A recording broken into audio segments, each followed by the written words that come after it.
The movie begins sometime in 2000, when two scientists had just finished their lobotomies and were cleaning up. Feeling carefree about disposing of hazardous chemicals, the American military pathologist instructs his Korean assistant to throw 200 bottles of liquid formaldehyde down the drain, leading to the Han River. 2 years later, a pair of fishermen notice strange amphibious creatures swimming underwater. These anomalies grow in the water, exhausting all the fish in the river. 4 years later, a man commits suicide by jumping off a bridge and letting himself get consumed by a sizable underwater entity. At the same time, a moronic storekeeper, Park Gang-do, runs a small snack bar at the park near the Han River under the watchful eye of his father, Hee-bong. After an unscheduled nap, he meets his daughter, Yun Seo, who bellyaches about her uncle Nam-il's drunken shenanigans. They then gather near the TV to watch his sister, national medalist Nam-ju, competing in an archery competition. Gang-do is tasked with delivering food to some patrons when he gets enamored by the sighting of a strange creature hanging on the bridge. The curious onlookers witness it break out of its slimy cocoon and drop into the water. To summon it, they throw food and beer cans into the river, not knowing the creature has already come ashore to run along the waterway, freaking everyone out. It flings anyone in its path and tramples unsuspecting park visitors. After it enters a patrol house to devour the people inside, Gang-do and an American tourist pry open another door to let them out, only to see the beast free. It then devours the American man, despite the heroic efforts of Gang-do. Elsewhere, Yun Seo leaves the snack disappointed over her aunt's loss in the competition when she gets grabbed by her father as others desperately flee from the creature. Unfortunately, Gang-do loses her in the chaos, watching her get captured by the beast using its tail as it dives underwater. Gang-do returns to the snack bar in disbelief over the incident. By nightfall, South Korean government representatives and the military quarantined the area and deemed it restricted to the public. They soon set up a mass funeral for the victims, devastating Nam-ju, who offers her bronze medal for her missing niece. Nam-il arrives as everyone breaks down at Yun Seo's altar while photographers take pictures of their anguish. The two brothers fight, as Nam-il blames Gang-do for holding onto the wrong girl's hand instead of Yun Seo during the panic. As they reminisce about the girl's life, a government agent in a hazmat suit asks for all the witnesses to the incident to follow new quarantine guidelines as the area is fumigated. Gang-do confesses getting blood splattered on his face during the creature's onslaught, prompting the government agents to capture and detain him, fearing he might have been exposed to the creature directly.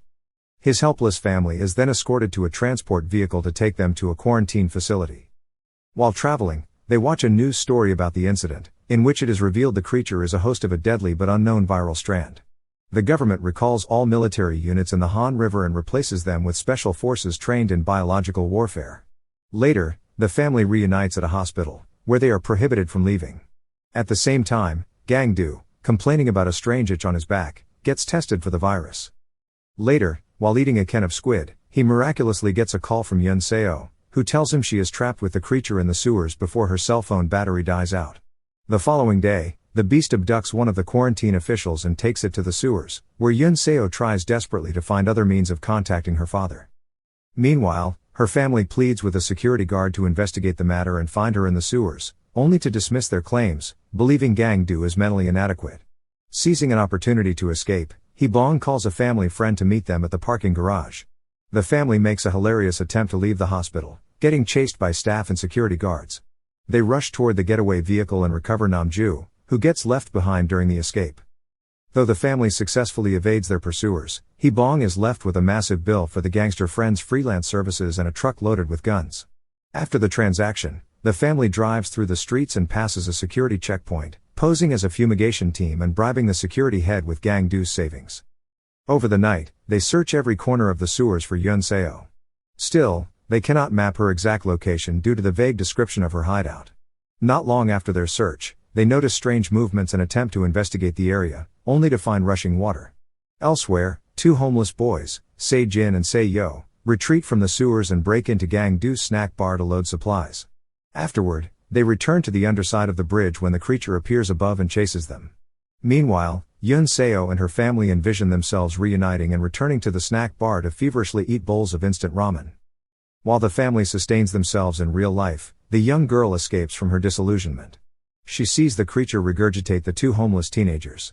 She immediately awakens Se-yo, who has been left alive, and protects him from the beast's gaze. Elsewhere, as they get their fill of ramen, Nam-il and Nam-ju stock up with weapons and ammo. At the same time, a tuckered-out Gang-do sleeps, much to their delight since the siblings believe he is unreliable. However, Hee-bong helps them realize that his weak-minded behavior stems from parental misguidance, as he confesses his failure to nurture him when he lost his wife. This forced independence made him lack protein, making him narcoleptic. He tells them how hard it is to be in his shoes after losing his only child, so they must learn to be friendly and refrain from scolding him. Suddenly, Gang-do awakens and interrupts their heartfelt conversation as he sees the amphibious creature outside their snack bar surveilling them. Hee-dong quietly retrieves his shotgun and points towards it, but his gunshot only provokes the creature to ram them, toppling over the entire establishment. He shoots it once more from the opening. He briefly incapacitates it until it awakens and crawls away when Nam-il opens fire. They chase it to the river, prompting Hee-dong to hunt it down while he tells his children to stay away before Nam-ju attempts to fire her bow and arrow. Suddenly, the grotesque creature appears before him, so he prepares to shoot. However, due to Gang-do's miscalculation of the remaining shotgun shells, he is left defenseless, signaling his son to go as he gets attacked and bitten to death before the monster dives underwater. His children rush to his lifeless body before they leave him to escape. Still, a guilty and grief-stricken Gang-do struggles to depart from his father, getting himself captured by the military police. Sometime later, a news broadcast details the manhunt for Gang-do's family and the government's countermeasure, Agent Yellow, an advanced chemical deployment system developed in the United States that can suppress the deadly virus. At night, Nam-il meets with his old friend, Fat Guevara, who steals clothes from a dry cleaner so that he can remain in disguise inside his office building. Once there, he helps him locate Yun Seo with the company laptop through cell phone records. However, while Nam-il is distracted, he secretly tips off government agents hiding in another room about him to claim a portion of the bounty since Nam-soo is not present. They immediately swarm Nam-il, who manages to pinpoint his niece's location at Wonhyo Bridge, before short-circuiting the power to escape. He crawls out on the other side of the office and runs out of the building, evading approaching police patrols. While hiding under a bridge, he texts Nam-ju the location of Yun Seo before passing out. Meanwhile, Nam-soo charges her phone and receives her brother's text message. As she rushes to the bridge, she encounters the creature. Still, she fails to shoot her arrow, getting devoured and regurgitated in a pit. Luckily, she had phoned Gang-do, who was in quarantine. Despite his insistence on leaving and saving her, the doctors restrain him to forcibly take a tissue sample from his body. An American scientist interrogates him and diagnoses him with dementia, telling his colleague they will need to extract the virus from his brain. Somehow, he overhears the pair discussing that the virus is a hoax purposely spread to keep the creature's origin secret. Gang-do then prepares for a lobotomy as he protests and asks Yun Seo for forgiveness, failing to save her. Unbeknownst to him, she safely hides with Seo in a sewer pipe.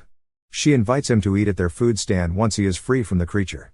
She then ties up all the loose clothing to make a rope, hurling it toward the upper pipe so they can climb out of the pit. They pause as the creature awakens from slumber and spits out human bones. It senses Yun Seo's presence and lunges at her as the poor girl tries to break free.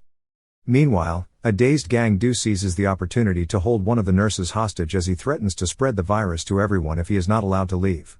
The staff and the military officials frantically keep their distance as he locates an ambulance and drives away. Elsewhere, Nam-il awakens and coerces a homeless man to help him get to the bridge and kill the creature. The pair hitch a taxi ride as Nam-il bribes the driver to let them prepare hazardous chemicals. At the same time, he takes them to Wonhyo through a swarm of protesters against the Agent Yellow chemical. Later, while Gang-do searches the sewers under the bridge, Yun Seo awakens next to a weary Seo and prepares to jump on the creature's back while it sleeps to reach the improvised rope. However, she gets caught midair by its tail. Realizing it is fully aware of its surroundings while sleeping, they run back to the pipe as it suddenly lunges. Not long after, Gang-do reaches the pit and drops down the improvised rope, realizing one of the clothes belongs to his daughter. He then sees the amphibious creature dangling Yun Seo from its mouth and follows it. Not long after, he reunites with Nam-soo as she attempts to shoot the creature with her bow and arrow. They run after it across the bridge as it swims towards the open area filled with protesters being sprayed with the chemical by the police. Gang-do acts quickly, jumping into the water and swimming to the shore to save Yun Seo while a policeman shoots the monster. Nam-soo, Nam-il, and the homeless man follow suit in attacking the creature, with the former igniting it in flames after it consumes the gasoline spilled off the bridge. Gang-do appears before the beast escapes to the river and stabs it in the throat to kill it. As the siblings mourn for Yun Seo, Gang-do revives Seo, asking how he met his daughter before carrying him to safety. Sometime later in the winter, Gang-do manages the snack bar independently while becoming Seo's adoptive parent. He hears a noise while staring at the river but finds nothing unusual. The movie ends as he eats dinner with the young boy while ignoring the news report about the mishandling of information that led to the devastating aftermath of the river monster incident. Thank you for watching. Subscribe for more videos like this to help the channel out. Have a nice day.